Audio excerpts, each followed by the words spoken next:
Hi, I'm Amirul Aiman and you're watching It's About Youth. We've been hearing more and more about violence, bullying and even tragic cases involving students. It's forcing us to ask what's really happening to our school nowadays and what kind of environment our young people are growing up in. Joining me today are two passionate youth voices, Shangari Chenteral Velo from Future Leaders Schools of Negeri Sembilan and also Denail Eddy from Pocket of Pink. Ladies and gentlemen, thank you so much for coming to the show today. Let's start broad. When you look at the recent cases we have seen, what do they tell us about the kind of environment students are growing up in? Shangari, maybe we start with you first. From what you observe among younger students, what stands out most about their attitudes or pressures today? Yeah. I think currently we can see that many of the students are living in a constant stressful environment. So this can be academic stress, this can be social stress through social media, etc. And considering that all of these new cases have been coming up regarding bullying and school violence, it shows that these students are now going to have an additional amount of stress, which is the fear from whether or not they're going to be safe in their schools. So I think that this can also reflect in a way how much these young people are actually neglected right now, neglected by their parents or neglected by the schools or neglected by, could even say, the government itself. So academic pressure, peer pressure as well. Denail, how about you? How about your circle? What are young people telling you about feeling safe or unsafe or even outside the classroom?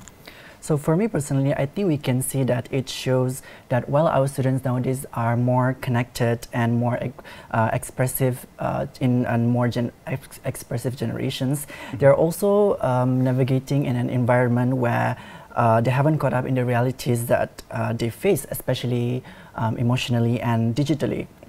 So we can see now that schools nowadays, they mirror society's pressures, competition, online influences, and even lack of safety channels to for the students to speak up. So the fact that these cases keep surfacing tells us that we have a system that they do exist, but it is not protective enough and it is not comprehensive enough.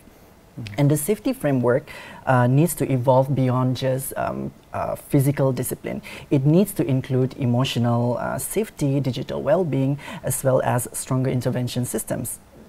And I do strongly agree with what Suhakam just stated last July, I think, and they said that no child should ever be afraid to go to school, and I firmly believe in that. And I would like to go back to what Shangari just said just now, when you said academic pressure, peer pressure. Do you think social media and also comparison culture plays a part in shaping how students treat one another?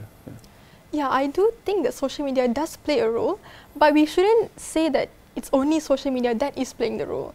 In fact, there are a lot of other pressures and also the neglect that comes from unsupervised social media use. But I do believe that social media use has been bringing up a pressure in terms of comparison, because they are comparing and it can form sorts of jealousy, etc. Or, yeah. So I do think that it can exacerbate, but it's not the key reason to these school violences. Okay, so we already have school rules, we already have counselors in place and even helplines, but cases still happen. And why do you think this issue persists? Denail, do you think it's more of a system problem or perhaps a culture problem? I think we can say that even with rules like that, we cannot say that rules can actually create a more safer place for children. But what we can say that culturally, it does helps a lot. So many schools nowadays, they still operate within a reactive system in which we only act after harm happens. So reporting mechanisms are often like unclear, and victims are often fear of being stigmatized, and also teachers may not be trained to handle disclosures. So we may suspend and we may scold the students, but we rarely address on why the bullies act the way that they do and how bystanders can actually intervene in the situation at that time. So yes, of course the structure is there, but it is outdated, it is inconsistent and not enforced equally among all schools in Malaysia. And if rising cases prove anything nowadays, it shows that the system has failed to protect child like it was supposed to, and we cannot just tick like compliances boxes. We have to make safety as a part of the school's daily culture, like. And Denail, in your work, you said that. Sorry, before that, you said the system has failed us. So in your work, based on what you've seen, what usually makes students feel like they stay silent? Is it perhaps fear or stigma or simply not knowing who to turn to? Yeah. I think it's a little bit mix of everything, because most of the factor is, I think, because they are afraid that the issue is being turned against themselves. So I think that's what hold people from speaking out and speak out about whatever are they facing and whatever cause them to act a certain way. And Shangari, based on what you've seen, the channels that we have, do students even trust those kind of channels, you know, even like counselors or helpline and that meant to protect them? No, I don't think so. And I think that's the main problem in our culture. Because even with the current suggestions to put in harsher punishments, I don't think it forms a community of trust. Because in a school, people have to trust each other, and especially when it comes to teachers, usually teachers are seen as family members, or perhaps they are parents, second parents in school, right? So even when we put all these kind of punishments, etc., I don't think it's getting to the root cause of it. So the root cause of it is the fact that they are neglected, or the fact that they have not been given enough emotional attention, or all of their mental stress or distress have not been paid attention to and cared for. So I don't think that it currently I think currently in our schools, mostly the teachers are also overworked, right? So they don't have the time to actually pay attention to these children. They have to settle meeting KPIs or completing paperwork, and I don't think it gives room for them to connect with the children properly. And additionally, I also think that there's a problem where we have around 40 children in one classroom, and imagine there are about 5 forms or 6 standards, and in each form there's going to be around 6 or 5 classes. So it's too many people, and firstly, the teacher in the classroom cannot pay attention to all of these children. And secondly, there are only probably 2 or 3 counselors in the entire school, and it's not going to be enough to give support to all of these children. And it's very well known that, you know, school teachers nowadays, they don't just teach, they have a lot of admin works that you mentioned before. Right. But the ministry have again and again stressed on students need to speak up whenever they see any issues arise and all that. So Shangari, what would help it make it easier for these students to actually speak up when something's wrong? What do you think? I think firstly, they have, like I've mentioned, they have to have the connection with their teachers. So they have to have people that they can trust. And secondly, for example, in Peru, they had a specialized system against school violence, where the school will register to the system, and after that, in the system, any of the witnesses or any of the victims can anonymously report their issues that they have faced, or any violence or any bullying. And then the school can take the measures to follow up with steps to improvement from there on. And this information is also this information is protected in terms of only some people in the ministry can access to the data on who it is, but at the same time, any of the local councils related to education can also help to monitor whether or not these schools are taking the follow-up steps. So I think when a platform like this, a digital or a even face-to-face platform like this exists, where students can report anonymously, it will help them a lot. And then now the government's considering a social media and smartphone ban for students under 16. And how do you think that could affect student behavior and also its safety? Shangari, we'll start with you first. If this rule existed when you were in school, what impact do you think it would have had on you and also your peers? Actually, to be honest, the smartphone and social media ban, I think it sounds like an easy solution. An easy solution to when we can't find the root cause. So actually, smartphones are already banned in schools. Students can't take the smartphones. it's just what's left is, have we enforced it properly? Have we done the spot checks properly? Yes, spot checks are time consuming, but I think it's still necessary to, especially at this point, to restore trust in the people. Because even if it's time consuming, it's necessary to check for whether they have brought any weapons or even their smartphones, etc. Right? And regarding social media bans, how are we going to implement it? Are we going to ask people to put in their IC numbers, scan their IC? I don't think it's going to work that well. And even if it did, right, in the end, people will always find a way to use social media. What if parents are going to not supervise their children on social media, then they're also not going to supervise children whether or not they're going to use their parents' phones to use the social medias. So in the end, it's a very ineffective implementation. Okay. And Denail, do you think banning devices can solve the root issue, or is it more about teaching responsible use of social media or even smartphones? So it is very much understandable that the government does this implementation, but because of many incidents we can see, including bullying and even recording of violence happens online, and we have to understand by banning phones, it won't solve the root cause of the issue. Young people nowadays, they still need to access digital literacy. They need to learn responsible use, and also not just being restricted from the use of phone. And then a full ban might actually reduce exposure, but it also limits communication in emergencies, and it also ignores what happened actually after school hours. And then I would say maybe we could add something a little bit more balanced, like teaching responsible use to young people, and we can also have supervised phone policies. But we have to pair it with education on empathy, consent, as well as digital boundaries. If I may add, Yeah. I think we've always seen social media as something that is negative, but we have failed to recognize that social media have also brought in awareness to mental health issues as well, and also this school violence and bullying as well. For example, in #MakeSchoolASaferPlace, we can see, I think, around 568 posts by victims who have faced school violence and bullying. So it actually brings a platform where people can talk about it and raise awareness as well. And another proposal we've heard is to reintroduce caning and also a stricter punishment. Would that work in today's context? Denail, what's your first reaction when you hear that suggestion?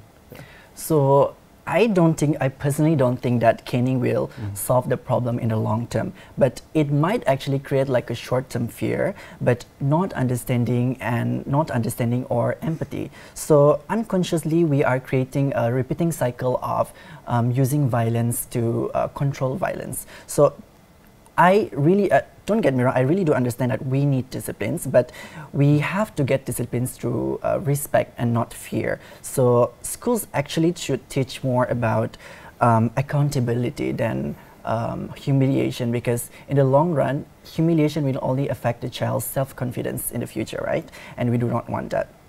And also, we need to do something that is more restorative approach, where students can understand that the harm that they cause and can actually repair it. And this should actually work better than punishment that eventually leads to resentment.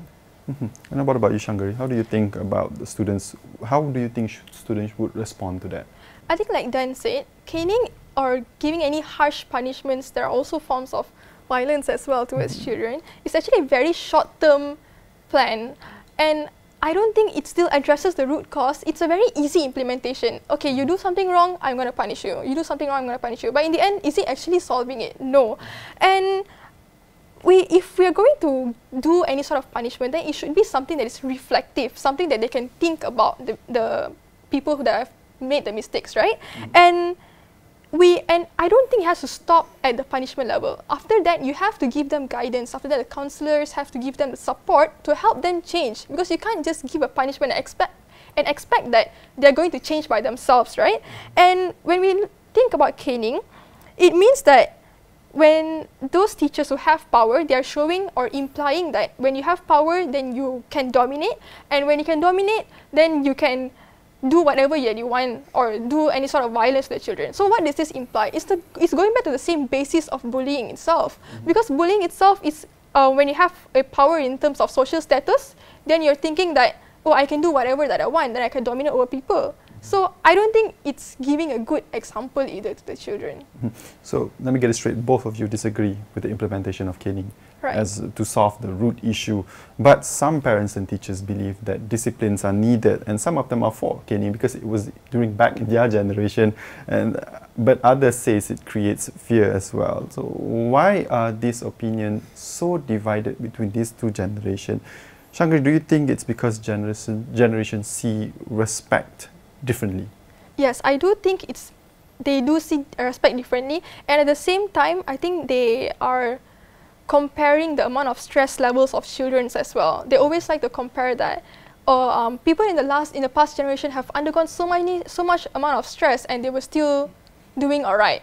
But I think the times have changed. Right now, the youths have different sorts of pressures, and it does not invalidate their pressures just because it doesn't seem as harsh as how it were before this. So I think it's equally valid, and yeah, that's all for me.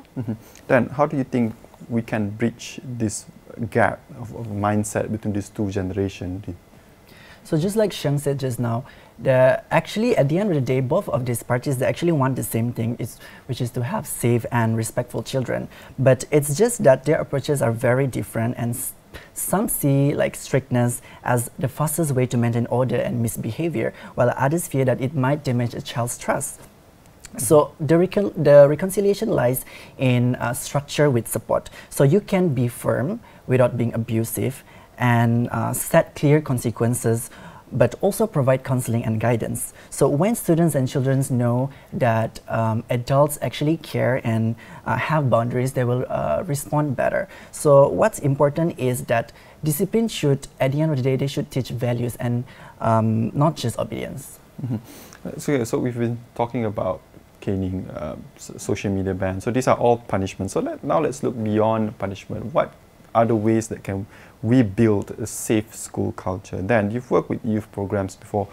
What initiatives have actually pretty much worked in order to reduce the conflict? So I think what we need right now is something that is more proactive, like a more proactive system than just a reactive system that I mentioned just now. So we need to have professionally trained psychological support in school and peer support network, because students actually usually confide with friends first. We also need to have early intervention teams where teachers trained to spot like early red flags before things actually escalated, right? And then there's also restorative justice circle where students can take responsibility and make amends instead of just receiving punishments. And finally, we can also consider consistent reporting channels that are clear and, most importantly, anonymous and trusted. And because if students know that where and how to speak up, and that's already prevention. And as cliche as it may sound, prevention is always better than cure. And Shangari, what do you think schools themselves can do differently now from day to day? I know schools cannot just turn a blank page, because a lot of cases have already been happening, so they must do something differently to convince not just the parents but the public as well. So what can they do now differently from day to day? I think, like I've mentioned, regarding the anonymous platform for them to share, and at the same time, I do believe that we have to introduce people from different areas. For example, people from Kementerian Kesihatan for any of the counselling helps, etc. And at the same time, I think many NGOs and maybe many youths as well may be very interested to help out. So even if there is not enough teachers or not enough people in the schools to help these children, I think people from outside can actually involve, including parents, alumni, youths.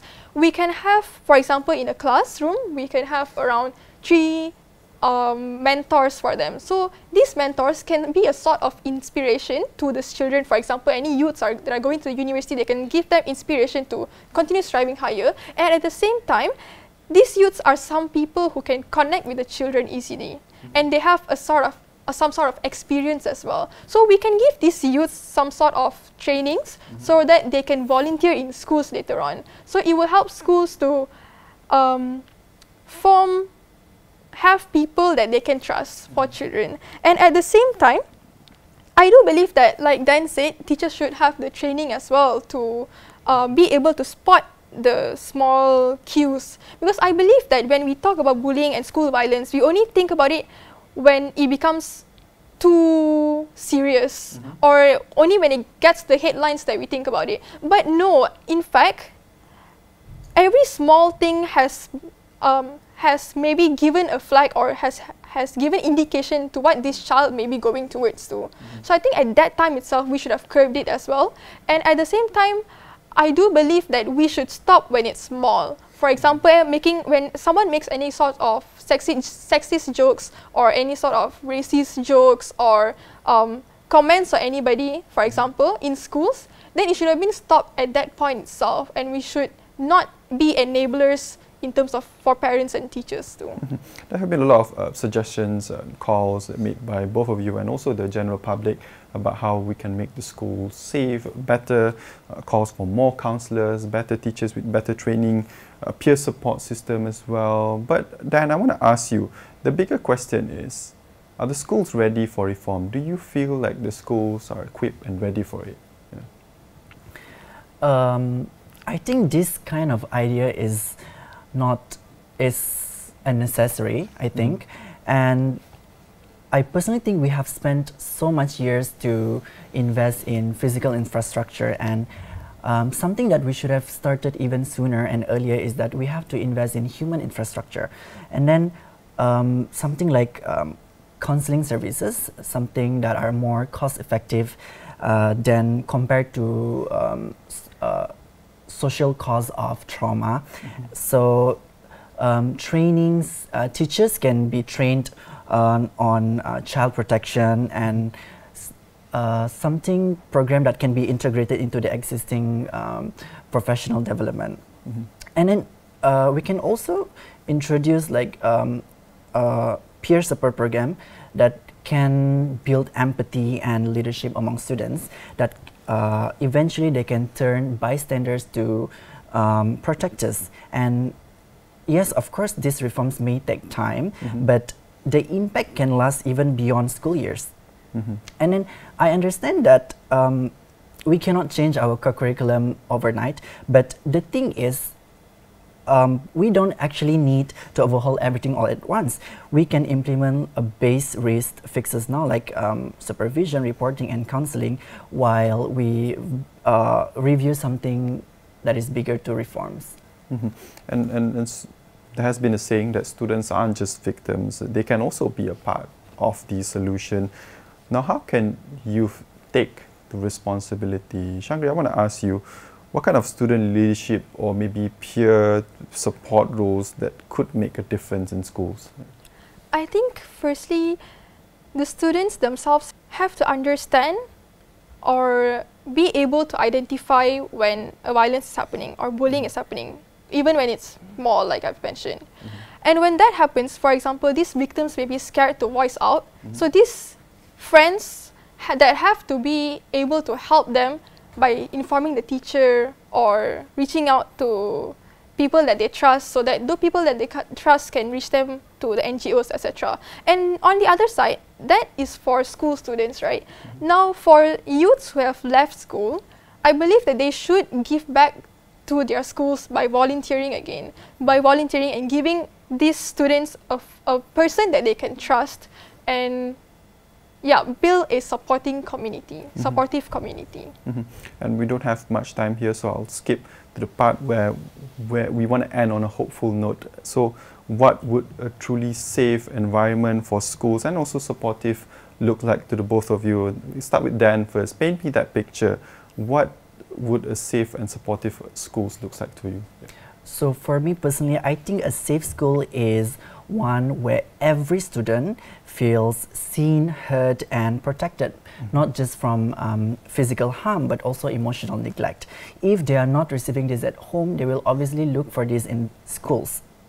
So a safe school for me is a place with strong reporting systems, with trained teachers, open communication with parents, as well as a culture that prioritizes empathy as much as they prioritize excellence. So to get there, I think we need to update our policies, we need to have consistent commitment and enforcement, and then also we need to have public accountability. Because as I said earlier, I really do believe that no child, not even one child, should ever be afraid to go to school. And yes, the system is there, but even if it fails even one child, I think it's not enough, and we have to really act and do something about it. What about you, Shangari? And also, who needs to move first in order for you to, for us to get to that safe and supportive school environment? Is it students, teachers, or perhaps policymakers? All right, to understand the second question first, I think we all have to move first. Every one of us will play a role, and from today onwards, we all have to move together. We can't wait for one person to move, because then it's never going to happen, because everybody is thinking that they are not ready yet.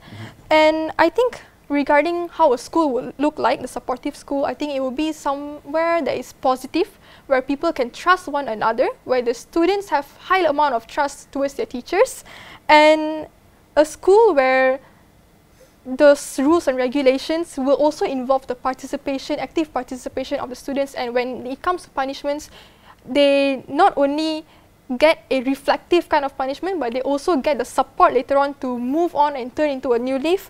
And I think a school that has constant monitoring and follow-ups to these victims of bullying or any sort of violence, and I think that it's a school where everybody works together, not just teachers, not just the school administration, but the entire society. Because when this kind of school violence or bullying happens, it's not just a failure of the school, but it's a failure of the society itself. Thank you very much, Dan and Shangari, for sharing your kind insights. So what we've heard today is that safety in schools isn't just about rules, it's also about trust, empathy, and also shared effort. But I guess that's all the time that we have for today's It's About Youth. I'm Amirul Aiman. Thank you for watching. Good night.